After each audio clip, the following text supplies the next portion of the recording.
अस्सलाम वालेकुम students, class 8 subject general science. आज का जो हमारा टॉपिक है that is sound needs medium for propagation. जैसे कि हमने पहले टॉपिक में पढ़ा कि साउंड जो है वो प्रोड्यूस होती है बाय वाइब्रेशन। तो किस तरह से वोकल कॉर्ड्स स्ट्रेच होते हैं और साउंड प्रोड्यूस होती है।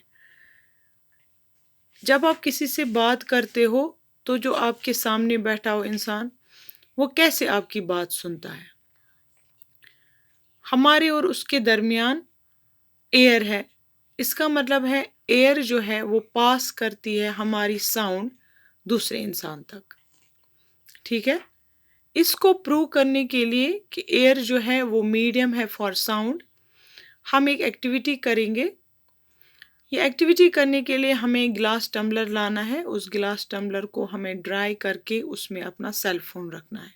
ठीक है, ये सेल फोन जब हम उसमें रखेंगे फिर हम उसको उसके रिम को कवर करेंगे और अपने मुंह के साथ वो टम्बलर लगाएंगे।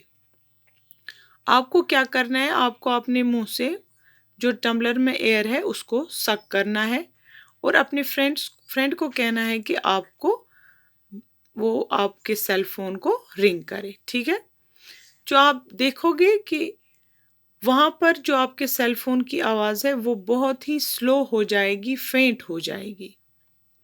ऐसा क्यों हुआ? ऐसा इसलिए हुआ क्योंकि आपने टम्बलर में से एयर को निकाला और वो वहाँ पर वैक्यूम बन गया। ठीक है, जहाँ पर एयर ना हो उसको हम लोग वैक्यूम बोलते हैं। तो वैक्यूम बन गया वहाँ पर, इसका मतलब है कि टम्बलर में एयर बाकी नहीं रही, जिसकी वजह से हमारे सेल फोन की जो रिंग है वो बहुत ही फेंट आ रही है, बहुत ही कम आ रही है।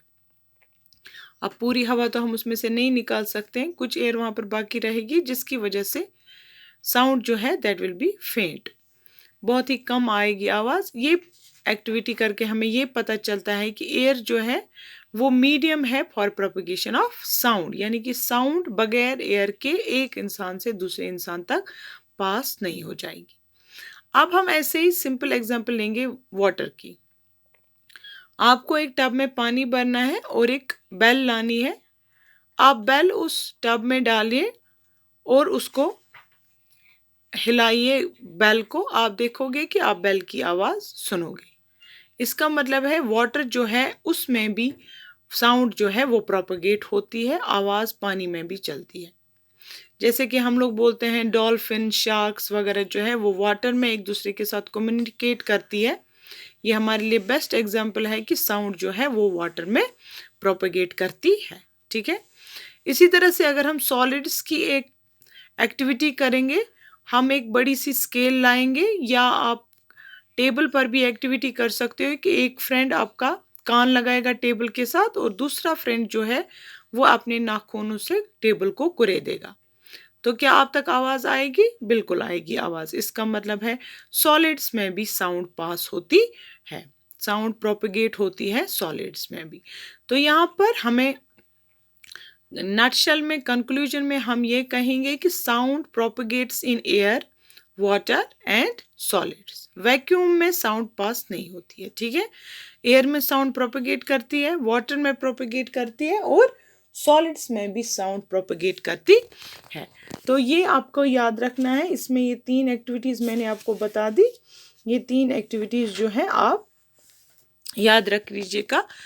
इसके अलावा आपने बचपन में देखा होगा कि आप एक स्ट्रिंग के साथ अखरोट का जो वो बाहर वाला छिलका होता है उसको 2 एंड्स के साथ जोड़ देते थे, फिर उसमें स्ट्रिंग लगाते थे और एक फ्रेंड को बोलते थे आप दूर रहो हमसे, और फिर आपके पास जो अखरोट का वो कवर रहता था उससे आप थोड़ी आवाज़ निकालते थे और आपके फ्रेंड को बोलते थे कि क्या आप सुनते हो, तो आपका फ्रेंड जो है वो सुनता है। ठीक है, ये इसलिए क्योंकि स्ट्रिंग जो होती है उसमें भी साउंड जो है वो प्रोपगेट होती है। ठीक है, तो ये 4 एक्टिविटीज जो है आप इनको अच्छे से घर में पढ़ना। तो ये जो टॉपिक आज हमने पढ़ा, sound needs propagation, needs medium for propagation, यानी कि साउंड को एक जगह से दूसरी जगह प्रोपगेट होने के लिए मीडियम की ज़रूरत होती है। वैक्यूम में साउंड प्रोपगेट नहीं होगी, साउंड जो है that needs medium for propagation, या एयर में भी साउंड पास होती है, हवा में भी, वाटर में भी, पानी और सॉलिड्स में भी साउंड प्रोपगेट होती है। खुदा हाफिज स्टूडेंट्स।